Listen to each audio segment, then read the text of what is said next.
आदाब दोस्तों, मैं हूं शहजाद आलम बरनी। आप देख रहे हैं द बरनी शो। आज हम अपने शो में जो मुद्दा लेकर के आए हैं वो प्रधानमंत्री नरेंद्र मोदी को मिले शांति पुरस्कार से जुड़ा हुआ है। कितना सही है प्रधानमंत्री नरेंद्र मोदी को शांति पुरस्कार का देना, और कितने शांति प्रिय पुरुष हैं प्रधानमंत्री नरेंद्र मोदी जी। उनका कार्यकाल कैसा रहा, कितनी शांति रही देश में, इस पर आज हम चर्चा करेंगे। हालांकि हम 2002 के गुजरात दंगों पर चर्चा नहीं करेंगे आज, क्योंकि उस समय वो देश के प्रधानमंत्री नहीं थे। हालांकि गुजरात के मुख्यमंत्री थे, और मुख्यमंत्री होने के नाते भी जिम्मेदारी उन्हीं के ऊपर बनती है गुजरात दंगों की। लेकिन उसके बावजूद भी हम उस पर चर्चा नहीं करेंगे, क्योंकि अवार्ड अब मिला है, और अब के पिछले कुछ दिन के उनके कार्यकाल के, जब से वो प्रधानमंत्री बने देश के, उस पर हम चर्चा करेंगे। देश के 46 जवान पुलवामा में शहीद हो गए। बुरी तरह से आतंकी हमला हुआ, और प्रधानमंत्री नरेंद्र मोदी दक्षिण कोरिया पहुंच गए अपना अवार्ड लेने के लिए कि उन्हें शांति पुरस्कार मिल रहा है। लेकिन कितनी शांति रही उनके राज में, आज इस पर थोड़ी सी चर्चा करेंगे। क्या रहा मॉब लिंचिंग का हाथ, क्या रहा गौरक्षकों का हाल, किस तरह से गौरक्षा के नाम पर गुंडागर्दी की गई, इस पर हम चर्चा करेंगे। आज तक न्यूज़ पोर्टल की एक स्टोरी हमें मिली जो जुलाई 2018 की है। उसको हमने जब सर्च किया तो हमें पता चला कि कितना बुरा हाल रहा है देश का पिछले 4 सालों में, 2014 से लेकर के और जुलाई 2018 तक जो घटनाएं हुई वो वाकई में आपकी आंख खोल करके रख देंगी, और इस बात पर सोचने पर मजबूर कर देंगी कि क्या वाकई में प्रधानमंत्री नरेंद्र मोदी को शांति पुरस्कार मिलना भी चाहिए, या जो शांति पुरस्कार मिला है उसकी क्या क्रेडिबिलिटी रह जाती है अगर आप इन आंकड़ों पर नजर डालते हैं। 2014 में, मई 2014 को प्रधानमंत्री के तौर पर शपथ ली थी नरेंद्र मोदी ने। बीजेपी के अध्यक्ष अमित शाह और प्रधानमंत्री नरेंद्र मोदी की जोड़ी काफी चर्चित है, और 2002 में जो गुजरात दंगे हुए थे उसको लेकर भी काफी चर्चाओं में रही थी। लेकिन जब से प्रधानमंत्री नरेंद्र मोदी ने प्रधानमंत्री पद का कार्यभार संभाला है, उसके बाद से अमित शाह को बीजेपी का अध्यक्ष बना दिया गया, और देश की कमान इन दोनों लोगों के हाथ में है। लेकिन प्रधानमंत्री के कार्यकाल में कैसे हालात रहे, कितनी सारी घटनाएं हुई, कितने लोगों को जख्मी किया गया, कितने लोगों को मौत के घाट उतार दिया गया, मॉब लिंचिंग की कितनी घटनाएं हुई, और गौरक्षा की कितनी घटनाएं हुई। जब हमने आंकड़ों पर नजर डाली तो हमें भी थोड़ा सा आश्चर्य हुआ कि क्या वाकई में इतनी सारी घटनाएं होने के बावजूद भी किसी देश के प्रधानमंत्री को शांति पुरस्कार मिल सकता है। हालांकि कांग्रेस ने एक और आरोप भी लगाया कि मोदी राज में अभी तक 18 बार जो आतंकी हमले हो चुके हैं देश में अलग अलग तरीके से, जिसमें 500 से ज्यादा जवान शहीद भी हो चुके हैं। लेकिन उससे हटके भी थोड़ा सा बात कर लेते हैं। हम बात करते हैं थोड़े से मॉब लिंचिंग पे और गौरक्षा पे, कि किस तरह से गौरक्षा का शिकार बनाया जा रहा है लोगों को, और किस तरह से मॉब लिंचिंग पे लोगों की जानें ली जा रही हैं। 4 साल में कुल 134 घटनाएं हुई। 134 घटनाएं मॉब लिंचिंग की होती हैं, जिसमें 68 लोग मारे गए। 68 लोग मारे गए, इसमें 134 घटनाएं हुई 4 साल में। मतलब कि 2014 जब से प्रधानमंत्री नरेंद्र मोदी ने शपथ ली उसके बाद से, और जुलाई 2018 तक का एक कार्यकाल है। 26 जुलाई 2018 की ये न्यूज़ है जो हमें मिली है। थोड़ा सा गौरक्षा पे भी चर्चा कर लेते हैं, क्योंकि मॉब लिंचिंग की घटनाएं तो हैं ही।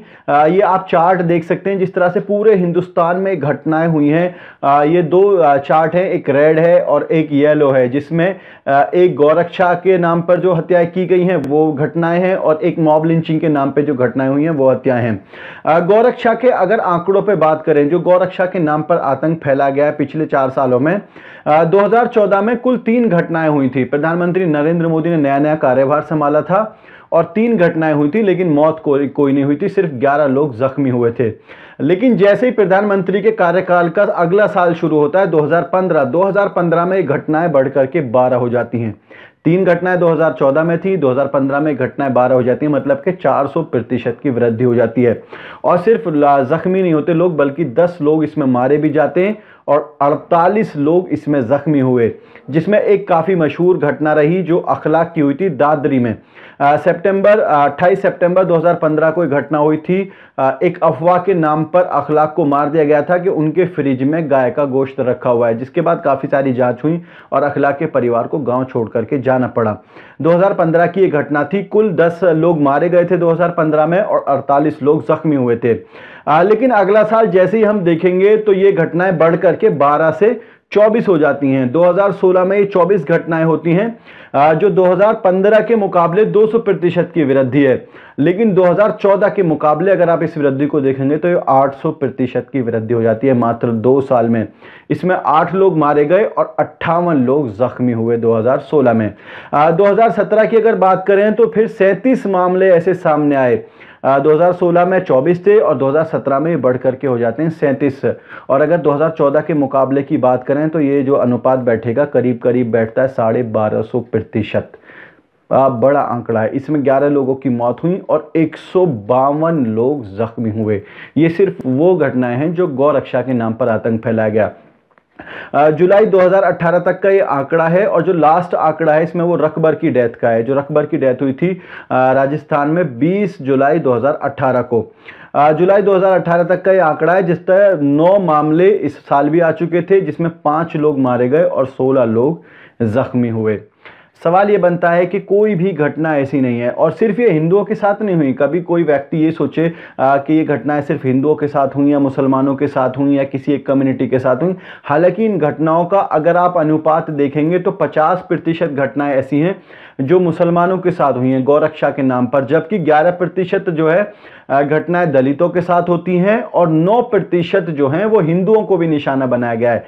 क्योंकि आतंक तो आतंक है, वो किसी को नहीं देखता है कि धर्म कौन सा है। जबकि 20% लोग अननोन हैं और बाकी जो अनुपात बचता है वो कुछ अलग अलग कम्युनिटीज के हैं। अगर आप इसको देखें, थोड़ा सा इस पर नजर डालें तो हमारी नजर में जो अभी एक और रिसेंट घटना हुई थी वो ही थी बुलंदशहर की घटना, जिसमें सुबोध कुमार को निशाना बना दिया गया था। गौरक्षा के नाम पर ही उनको भी निशाना बनाया गया।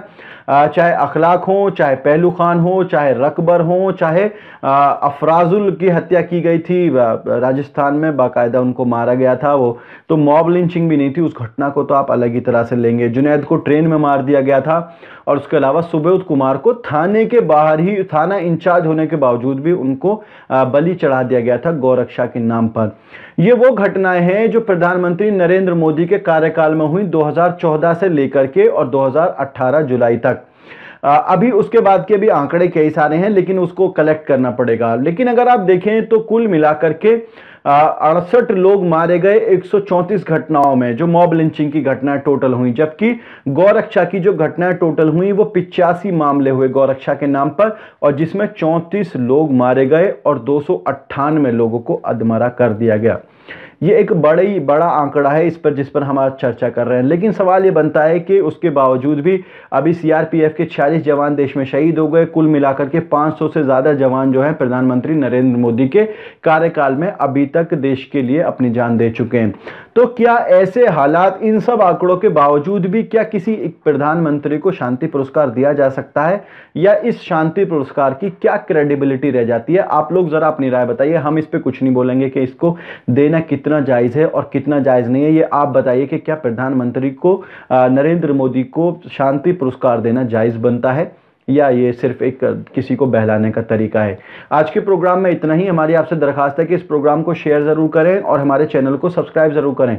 और आप हमें ट्विटर पर भी फॉलो कर सकते हैं, @शहजाद बरनी पर जाकर के आप हमें ट्विटर पर फॉलो कर सकते हैं। बहुत बहुत शुक्रिया।